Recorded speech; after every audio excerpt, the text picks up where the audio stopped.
como sucesor de Judas. Nunca habló el Espíritu Santo. Número 2, el Espíritu Santo no había descendido. Descendió después en el día de Pentecostés. Así que los apóstoles no estaban investidos del Espíritu Santo para tomar una decisión correcta. Número 3, el que toma las decisiones infalibles en la iglesia no son los apóstoles de Jesucristo, es el Espíritu Santo.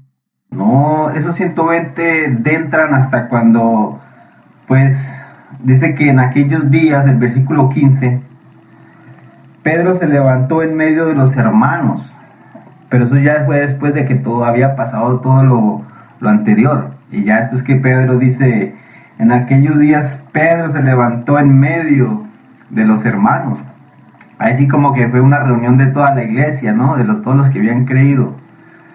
Pero ya de ahí del versículo para atrás, pues en el 12, ahí donde empieza a hablar que ellos se habían dejado venir, o sea, está hablando de los apóstoles.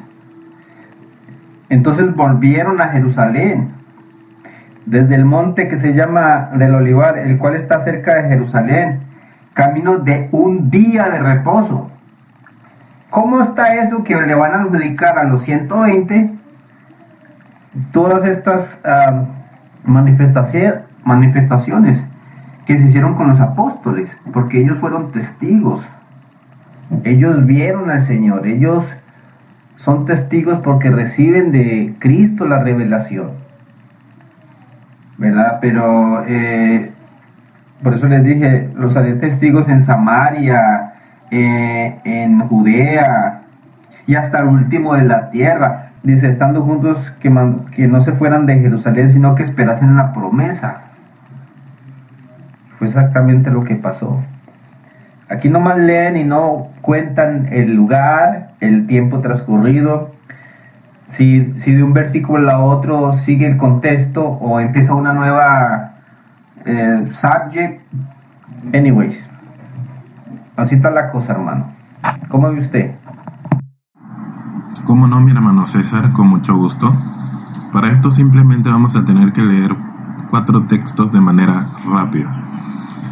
Mateo 26:32 dice: pero después que haya resucitado, iré delante de vosotros a Galilea. Aquí el maestro le habla a sus 11 discípulos. 2 capítulos después, cuando ya resucita, María Magdalena y la otra María, que fueron al sepulcro, primero les dice el ángel en Mateo 28:7: e id pronto y decid a sus discípulos que ha resucitado de los muertos, y he aquí va delante de vosotros a Galilea, allí le veréis, he aquí os lo he dicho. La segunda vez por el ángel. La tercera, a las mismas mujeres, en el verso 10: entonces Jesús les dijo: no temáis, id, dad las nuevas a mis hermanos para que vayan a Galilea y allí me verán. Van 3 veces, ¿cierto? Ahora, el cumplimiento de esta orden. Mateo 28:16 dice: pero los 11 discípulos, ¿cuánto? ¿120 en Pentecostés? No.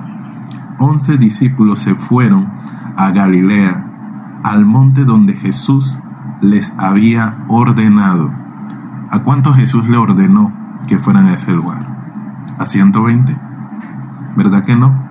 Ahora, este pseudopastor, pues, quiere tomar algo un texto que no le corresponde a él. Él ha dicho que no se necesitan apóstoles para predicar, pero la orden expresa fue a sus apóstoles, y los apóstoles daban esa autoridad para que los demás predicaban.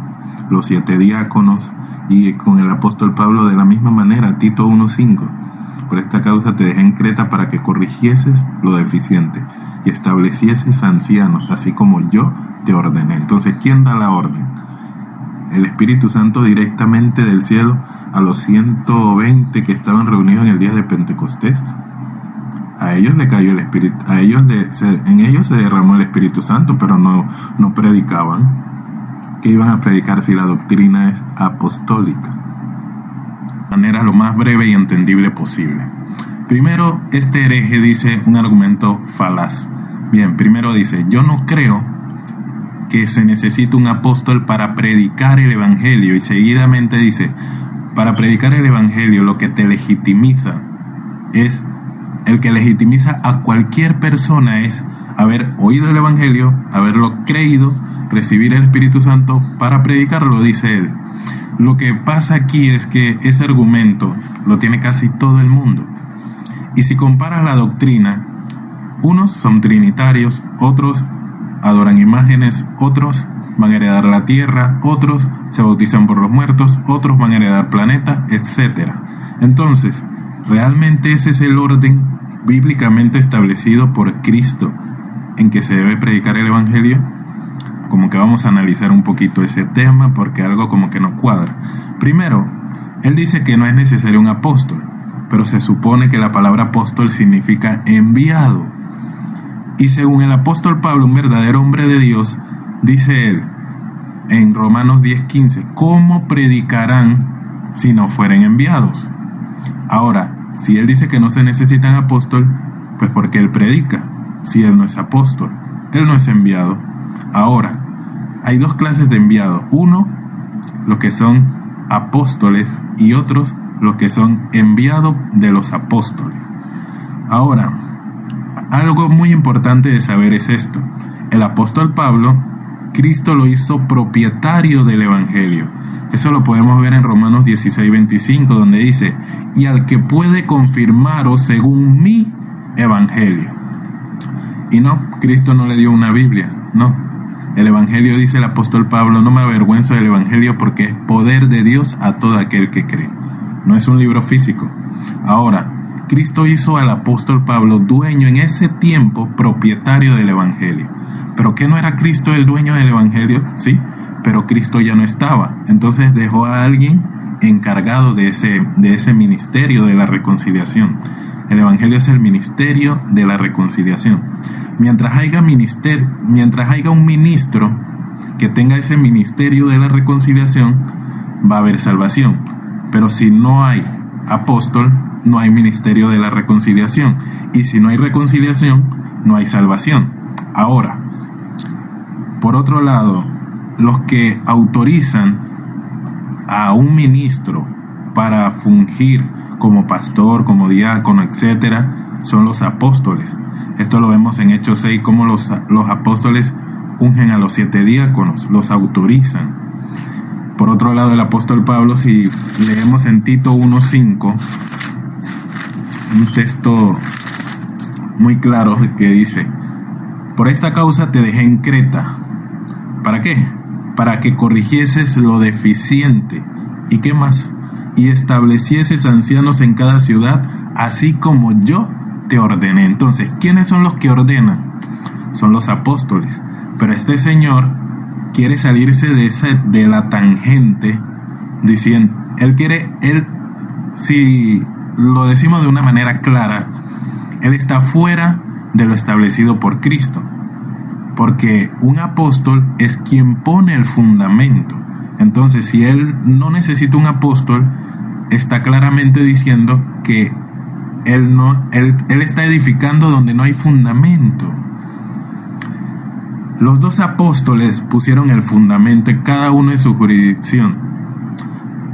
El fundamento ya está puesto, pero los apóstoles ponen el fundamento en cada uno de nosotros para poder edificar encima, para poder sobreedificar. Ahora, el apóstol Pablo, aunque ya estaba el fundamento puesto, dice él, Dios, por la gracia de Dios que me fue dada para con vosotros, yo como perito arquitecto puse el fundamento.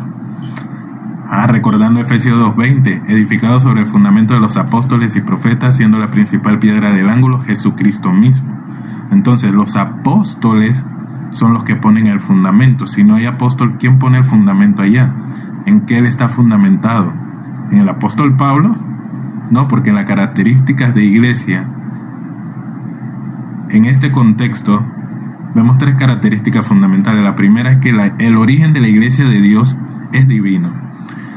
De allí que su gobierno es apostólico, no decir nuestro fundamento los apóstoles del pasado, porque ellos ya nada que ver con nosotros, sino que sea un apóstol que dirija la iglesia, porque la característica contexto, dice el apóstol Pablo, puso el Señor en su iglesia primeramente apóstoles, luego profetas, lo tercero evangelistas o pastores y maestros. Entonces, si no hay lo primero, no hay lo segundo. Él no está fundamentado en el fundamento de los apóstoles, sino que él está desligado e independiente.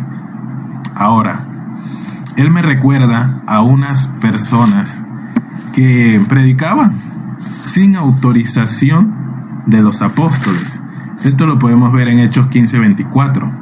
Dicen los apóstoles: por cuanto hemos oído que algunos que han salido de nosotros, a los cuales no dimos orden, os han inquietado con palabras perturbando vuestras almas.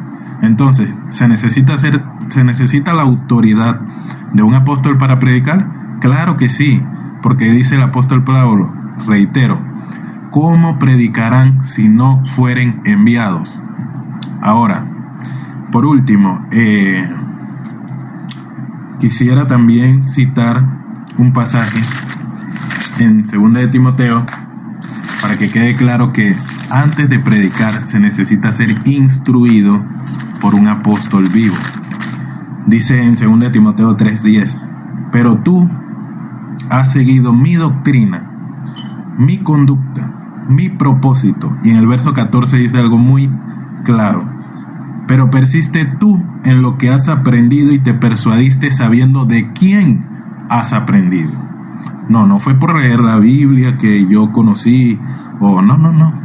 Imagínate si empezáramos a creer que el simple hecho de tener el Espíritu Santo, que obviamente Él no lo tiene, pero si creyéramos ese argumento falaz de que simplemente el hecho de tener el Espíritu Santo es lo que autoriza, lo que legitimiza a cualquier persona para predicar, entonces en el día de Pentecostés, que cayó el Espíritu Santo no solo en los apóstoles, la pregunta que surge es: ¿por qué la iglesia perseveraba en la doctrina de los apóstoles y no se inventaron ellos mismos una doctrina?